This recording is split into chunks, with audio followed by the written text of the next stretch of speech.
da pastora e do Otávio também, sobre diversidade, ok?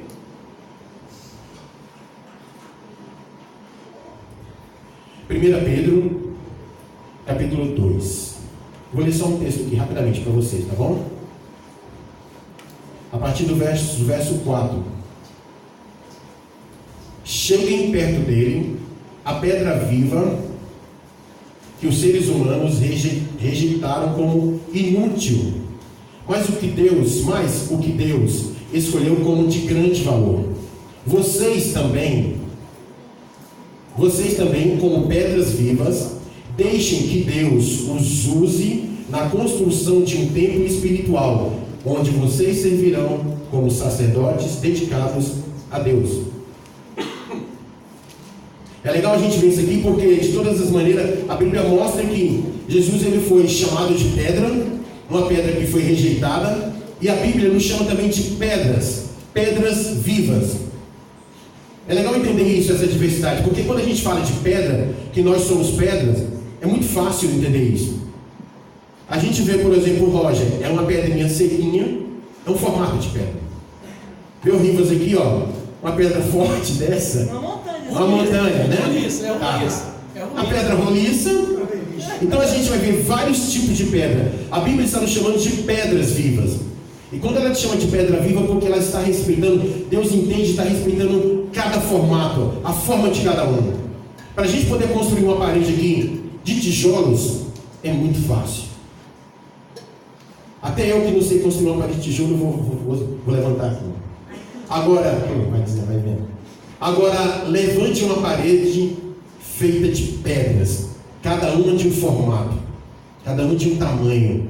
Cara, a agilidade que esse cara tem que ter para que isso realmente não venha cair. E aí a gente vai ver que toda a estrutura que foi feita, tudo que foi criado, foi feito com pedra, a base é pedra.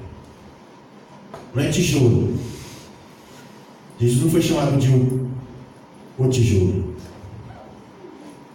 É a pedra viva. Você foi chamado de pedra viva.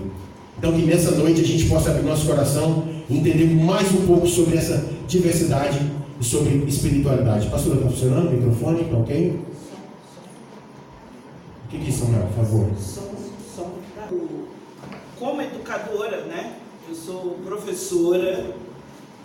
Num tema tão empolgante como esse, diversidade versus espiritualidade, eu não poderia deixar de trazer para vocês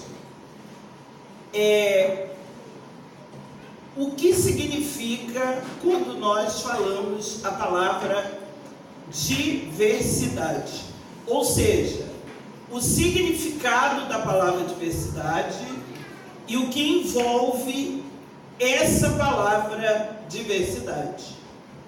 Então, fazendo uma pesquisa, nós descobrimos que toda vez que nós falamos sobre diversidade, na verdade nós estamos falando de diversidade cultural.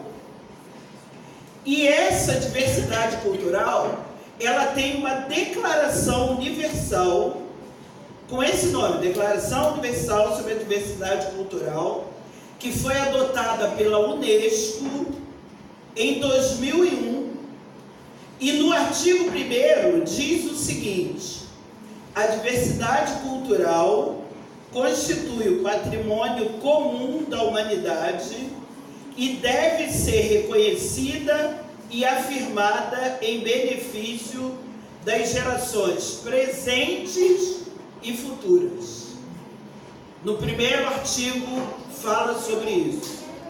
Aí, indo para o nosso livro sagrado, que é a Bíblia, nós encontramos lá em Joel, capítulo 1, versículos de 1 a 3, se você quiser abrir, pode abrir, o seguinte, para andar mais rápido, eu coloquei ele aqui, eu vou ler. Diz o seguinte: esta é a mensagem que Ruá deu a Joel, filho de Petuel. Prestem atenção, velhas e velhos. Escute, povo de Judá.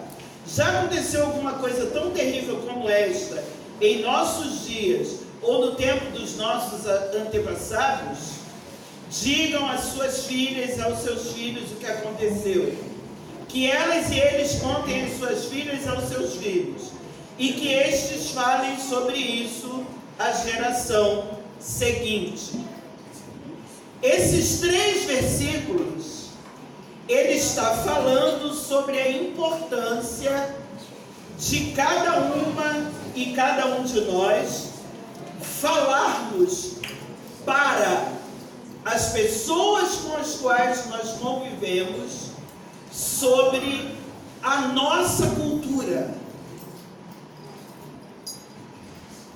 e sobre, na verdade, sobre a nossa diversidade cultural, né? Sobre a nossa cultura e sobre a nossa diversidade cultural. Ele fala que nós não devemos guardar para nós toda a cultura que nós temos, toda a diversidade cultural que nós temos, que a gente precisa estar passando de geração a geração.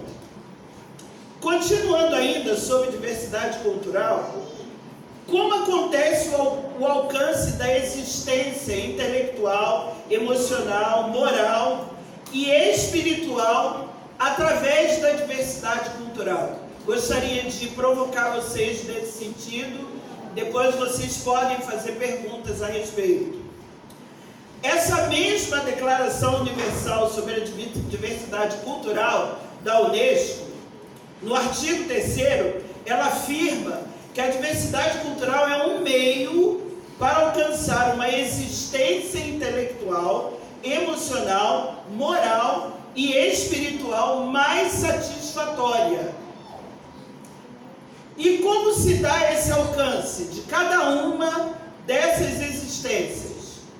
No caso, a existência intelectual. Nós recebemos através do mundo natural e do mundo espiritual. No mundo natural, nós recebemos esse alcance dessa existência intelectual pelos saberes e fazeres das anciãs e dos anciãos que Joel recomendou que esteja passando os seus saberes e os seus fazeres para a sua descendência. Mas nós recebemos também essa existência intelectual através do Sistema Nacional de Educação. Nós temos dentro do Sistema Nacional de Educação 2 níveis de ensino, né?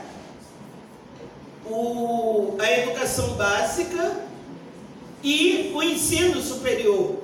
Então, a educação básica envolvendo a educação infantil, o ensino fundamental e o ensino médio.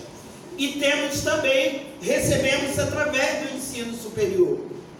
No mundo espiritual, nós recebemos essa existência intelectual pela história oral, ou seja, as anciãs e os anciãos vão contando para a descendência. Inclusive foi dessa forma que o Evangelho chegou até nós. Foi dessa forma que tudo que está na Bíblia chegou até nós, através da história oral e também pelos livros sagrados.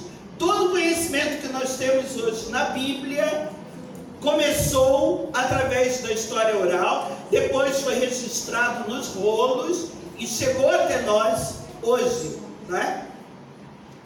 A emocional. Como é que nós adquirimos a existência emocional? A psicologia, ela trabalha com 4 perfis psicológicos: o colérico, o melancólico, o sanguíneo e o fleumático. Cada um desses perfis psicológicos tem uma característica, né? Então, por exemplo, o colérico, em geral, a pessoa é otimista e dinâmica. O melancólico, ela é passiva e muito sensível, tímida. O sanguíneo, ela é ativa, extremamente sociável, animada. O fleumático, ela é passiva, dotada de uma calma acima do normal e com alto grau de eficiência e inteligência prática. Agora, no mundo natural, nós adquirimos esses perfis psicológicos através da nossa genética. Então, quando nós nascemos, nós já nascemos com um desses perfis psicológicos, que em geral nós herdamos ou do nosso pai ou da nossa mãe, né? No mundo espiritual, nós herdamos esses perfis psicológicos, muitas das vezes, da liderança religiosa com a qual nós convivemos com ela. Às vezes nós somos fleumáticos, né? Passivos, calmos, acima do normal, com alto grau de inteligência e eficiência prática, mas como convivemos com uma liderança religiosa que às vezes é melancólica, né? É passiva, é muito sensível, é tímida, para agradar essa liderança religiosa, às vezes a gente se violenta e acaba adquirindo a forma dessa liderança religiosa. A moral, como é que nós adquirimos, como é que nós alcançamos essa existência moral? Primeiro, o que é moral? Moral é um conjunto de regras adquiridas através da cultura, da educação, da tradição, do cotidiano, e que orientam o comportamento humano dentro de uma sociedade. Então, no mundo natural, nós recebemos tudo isso, primeiro da família, depois das instituições educacionais públicas e ou privadas. Todo lugar onde nós estamos, nós temos que cumprir as regras determinadas naquele local, né? E no mundo espiritual, em geral, nós recebemos das organizações religiosas toda essa nossa existência moral. E a espiritual,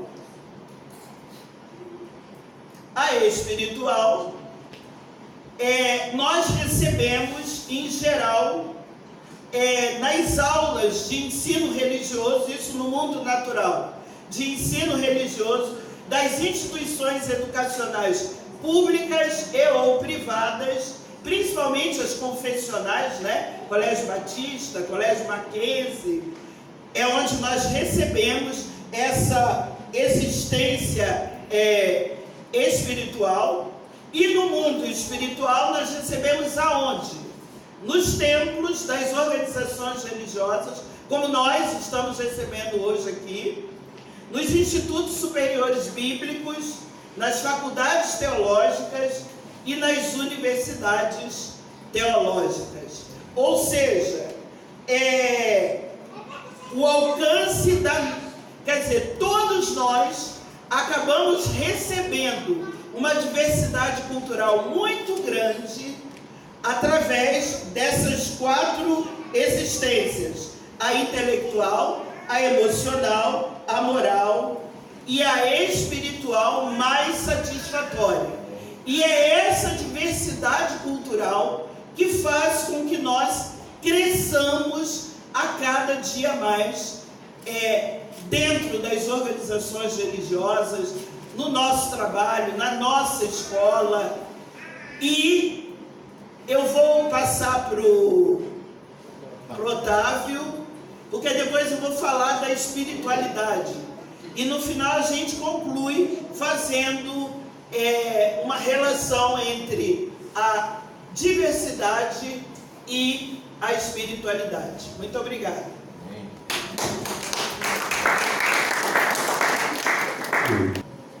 Bom, falar sobre diversidade e espiritualidade é um tema que a gente já vem falando há um bom tempo na coletivação. Não faz parte apenas do nosso discurso, mas também muito da nossa vivência, né? Eu falo, não está apenas no campo das ideias. E a proposta que foi apresentada aqui foi espiritualidade versus diversidade. Imagino que a ideia seja trazer esses dois temas para a discussão e a relação que existem entre eles e não colocá-los em oposição, porque na minha visão não existe espiritualidade comum sem espiritualidade. E é muito claro que no Evangelho, Jesus apresenta a proposta do Evangelho como uma proposta de vivência comunitária e não para ser vivida sozinho. É por isso que, apesar de compreender muitos dos meus amigos, de pessoas que eu conheço que têm vivência, assim como a pastora Val citou aqui, que de alguma maneira se decepcionaram com a igreja, com alguma instituição, com alguma liderança religiosa opressiva, abusiva, o que é extremamente comum, e a gente sabe disso porque todos nós de alguma maneira já vivenciamos uma situação dessa, é sempre recomendável, como a pastora Val tem feito, de instruir essas pessoas e encaminhá-las novamente para a vivência comunitária, porque o Evangelho, ele se dá a partir dessa vivência comunitária. Amém. E a vivência comunitária é uma vivência de diversidade.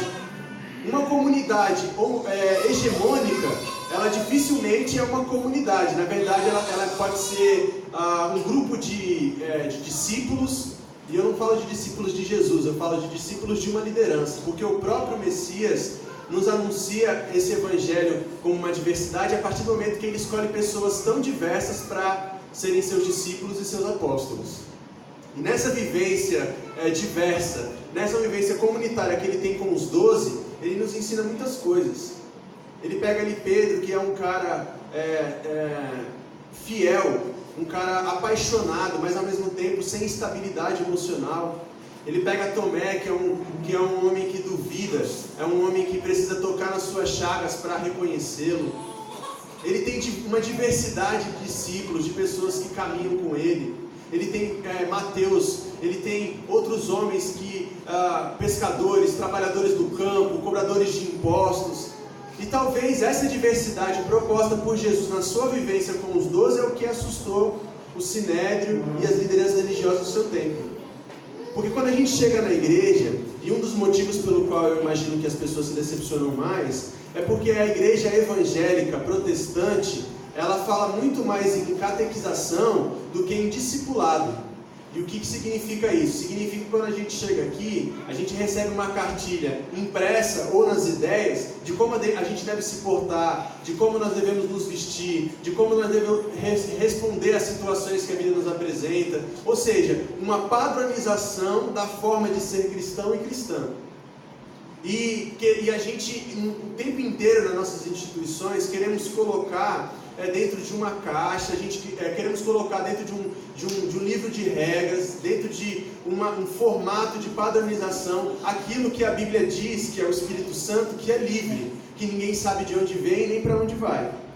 Então não tem como a gente fazer esse contraponto de espiritualidade versus diversidade. Tem como sim a gente discutir, assim como estamos fazendo aqui, mas é preciso compreender que esses dois aspectos da vida precisam caminhar em conjunto. E se a gente está numa comunidade de fé, onde não há diversidade, talvez essa comunidade precise de mais diálogo com a cidade, de mais diálogo com os de fora. Uma igreja que vivencia a sua fé não somente na comunhão, mas também na ação que envolve os outros. Aliás, que nem tenha no seu vocabulário a palavra os outros, mas que tenha sempre para si que existe aqueles que congregam aqui e aqueles que são nossos irmãos que estão por lá. Então assim, é difícil a gente compreender isso em uma religião, em uma espiritualidade, em instituições que poda a diversidade o tempo inteiro. Então assim, eu sou jovem, tenho 27 anos, passei a minha vida inteira dentro de uma instituição tradicional, histórica, uma igreja histórica, que me ensinou muita coisa, mas que ficava o tempo todo vigilante com aquilo que saía do padrão, seja a sua vestimenta, a sua linguagem, o tipo de público que você quer atingir. E aí a gente passou a tratar as pessoas como nós e eles, e usar a igreja ou as ações que nós fazemos simplesmente como ferramenta de alcance para a catequização das pessoas. Então é o seguinte, o cara chega aqui tatuado, ou com brinco, ou com um black power bonito que nem o do Rivas, e provavelmente, se for em um lugar mais tradicional e conservador, as pessoas vão dizer assim, não, é aceitável porque ele está chegando, mas não é aceitável que ele permaneça assim, porque ele precisa se padronizar a forma que a gente entende que é ser evangélico, ser evangélica. Passar a máquina aí. Passar a máquina. E assim, essa expressão, apesar de ser engraçada, de passar a máquina, muitas vezes a igreja tem sido essa máquina que passa na vida das pessoas. E aí pessoas assim, com identidades mais expressivas não conseguem encontrar espaço na igreja para manifestar aquilo que ela é. Um exemplo disso, por exemplo, eu enquanto adolescente, morando em São Paulo ainda, eu não sou daqui, né? Moro aqui há muito tempo, mas não sou daqui. Morando em São Paulo ainda, sempre fui um grande amante do hip hop, sempre gostei muito do hip hop. E sempre encontrei dificuldade nessa expressão dentro da igreja. É lógico, porque não é algo comum, faz parte da liturgia da igreja e tal. Então qual é o pensamento máximo? É o seguinte, se você gosta disso, você vem pra cá, a gente até respeita, mas se você quiser adorar, se você quiser servir, tem que ser naquele formato que a gente aprendeu. Porque a sua expressão cultural não tem valia aqui para aquilo que a gente já construiu como padrão, tá entendendo? E é por isso que muitas pessoas não conseguem se encontrar aqui dentro. Porque se é do movimento negro, ela chega na igreja dizendo assim, agora você é evangélico, você não faz parte mais de movimento nenhum, você é do movimento do Senhor Jesus. Se ela é do movimento hip hop, agora você tem que abandonar o velho homem, agora você canta louvores do Hillsong para Jesus. Então assim, não se encontra dentro das instituições religiosas espaço para manifestação da diversidade, porque a diversidade existe. Aqui no nosso ambiente aqui tem pessoas pensando em diversas coisas, cabeças e vivências diferentes, mas nem sempre se sentem à vontade para se manifestar. Imagino que essa seja uma comunidade diferente, espero que seja assim cada vez mais e que a gente consiga trabalhar a palavra diversidade até quando isso foge daquilo que a gente considera o nosso controle. Então assim, é diverso quando a gente traz a pastora Val aqui para falar sobre a vivência dela com o movimento negro, porque talvez essa seja uma pauta que nos abranja, que todos nós temos interesse em ouvir. Mas e quando nós vamos trazer aqui uma pessoa, por exemplo, que tem uma vivência com o movimento LGBT? Quando nós vamos trazer aqui uma pessoa que tem uma vivência com pessoas em situação de rua, será que essa mesma situação vai nos atrair e fazer a gente sentar aqui e ouvir o lado dela? Isso não significa dizer que nós precisamos fechar em comum acordo sobre as mesmas opiniões. Mas eu acho que a diversidade ela está aí, na confusão das ideias. Maravilha. Segura, pastora. Maravilha.